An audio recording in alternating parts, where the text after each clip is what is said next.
10 dias de oração, primeiro Deus, dia 6. Saúde familiar. Se alguém não tem cuidado dos seus, e especialmente dos da própria casa, esse negou a fé e é pior do que o descrente. 1 Timóteo 5, 8. É comum ouvirmos que a família é a base da sociedade. No entanto, precisamos admitir que nossa sociedade não está sólida nem segura. O motivo é que somente uma família fundamentada em valores bíblicos pode ser uma base sólida para a sociedade. Uma família cristã pode transmitir valores de geração em geração. Isso ajuda a perpetuar os princípios e valores bíblicos. Além disso, ela pode influenciar no saudável desenvolvimento emocional das pessoas. Isso é fundamental para a formação de indivíduos bem ajustados que podem contribuir positivamente para a sociedade. Uma família cristã pode oferecer um ambiente de apoio emocional em que os membros se sintam seguros e amados. O poder do lar para o bem da sociedade. O coração da comunidade, da igreja e da nação é o lar. A felicidade da sociedade, o êxito da igreja e a prosperidade da nação dependem das influências domésticas. Deus quer que as famílias da terra sejam um símbolo da família do céu.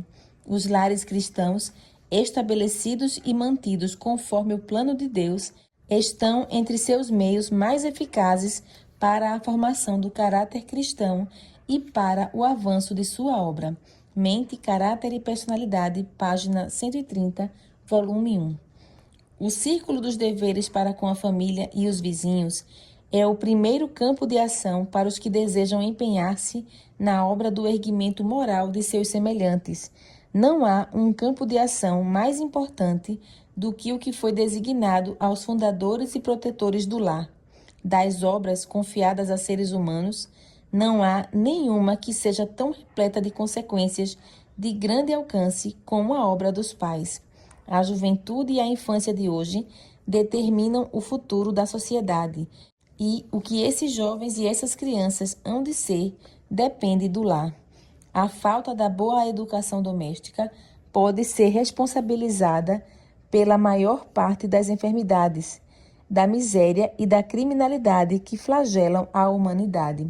Se a vida doméstica fosse pura e verdadeira, se os filhos que saem do lar estivessem devidamente preparados para enfrentar as responsabilidades da vida e seus perigos, que transformação experimentaria o mundo? A Ciência do Bom Viver, página 217. O amor não pode existir sem se expressar. Muitas vezes é nossa própria atitude, a atmosfera que nos rodeia, que determina aquilo que o outro nos revelará.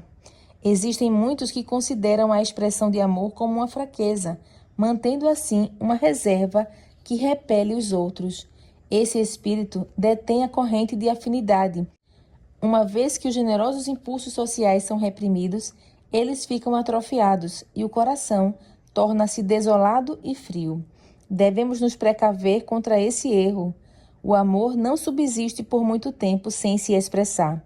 Não permita que o coração daquela pessoa que está ligada a você pereça à amíngua de bondade e simpatia. Mente, Caráter e Personalidade, volume 1, página 156.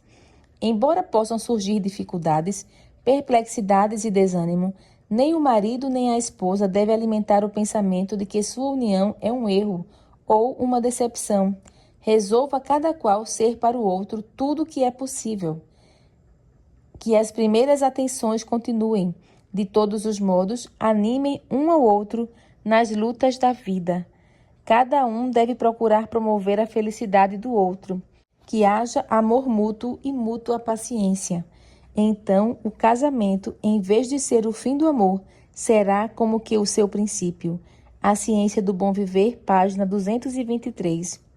O lar em que os membros são cristãos corteses exerce grande influência para o bem. Outras famílias notarão os resultados alcançados por um lar assim e seguirão o exemplo dado, guardando-o contra as influências satânicas. Os anjos de Deus visitarão com frequência o lar em que a vontade dele predomina. Sob o poder da graça divina, Esse lar se torna um lugar revigorador para os peregrinos enfraquecidos e fatigados. Por meio de vigilância e domínio próprio, impede-se que o próprio eu se afirme. Formam-se hábitos corretos. Há cuidadoso reconhecimento dos direitos alheios. A fé que opera por amor e dá sentido à vida serve de leme, direcionando toda a família sob a santificada influência desse lar. O princípio da fraternidade estabelecido na Palavra de Deus é mais amplamente reconhecido e obedecido. O Lar Adventista, página 24. Aplicação para a vida. A Igreja Adventista do Sétimo Dia valoriza o lar como um dos pilares para uma vida cristã plena e feliz. Além disso, considera a família como uma instituição sagrada que tem um papel fundamental na formação do caráter cristão dos indivíduos. Como igreja, acreditamos que os valores bíblicos devem ser ensinados para as crianças por meio de rotinas cristãs, como o culto familiar, os cultos na igreja, atividades em favor da comunidade e o cumprimento da missão em família. O culto doméstico tem sido um desafio para muitas famílias da igreja e, em razão de sua falta nos lares, são abertas rupturas que impedem ou atrapalham a comunicação entre os cônjuges e entre pais e filhos. Devemos, no entanto, enfrentar esses desafios e levar nossa família diariamente à presença de Deus. É hora de orar. Orar intencionalmente pelas famílias é reconhecer Deus como centro do lar. Após os aprendizados obtidos no estudo de hoje, tire um tempo e ore, levando em conta a estrutura abaixo. Agradecimento e louvor. Sou grato por pensares na família e nos concederes a dádiva de compartilharmos a vida com as pessoas que amamos. Eu te louvo porque tu és o exemplo de Pai misericordioso e amas incondicionalmente teus filhos. Também te agradeço por confissão. Peço-te perdão por ter deixado de te buscar em algumas ocasiões nas quais encarei dificuldades no meu lar. Perdoa-me pelos erros que cometi para com a minha família e ajuda-me a superar as falhas, sendo uma influência positiva que reflita teu amor e tua bondade para com os meus entes queridos. Hoje entendo que o lar é onde Deus habita.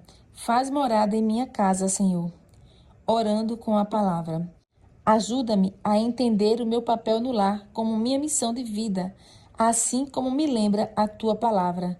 Se alguém não tem cuidado dos seus, e especialmente dos da própria casa, esse negou a fé e é pior do que o descrente. 1 Timóteo 5:8. Senhor, por favor, dá-me sabedoria para cumprir o meu papel dentro do lar, de acordo com a tua vontade amorosa. Ajuda-me a enfrentar os desafios, levando diariamente a minha família à tua presença. Pedidos pessoais. Ore para que Deus o oriente a cumprir com sabedoria sua missão no lar, sendo um suporte espiritual e um exemplo de valores morais. Que os membros de sua família enxerguem em você alguém que se importa com a salvação da sua casa e não mede esforços para apresentar o amor de Jesus diariamente por meio de palavras e atitudes. Motivos de oração. 1. Para que seu lar seja cheio do amor de Deus e transmita os valores do reino para a vida. 2. Por seus 5 amigos. Ação missionária. Entre em contato com seus 5 amigos de oração e compartilhe o audiolivro Fundamentos do Lar Cristão.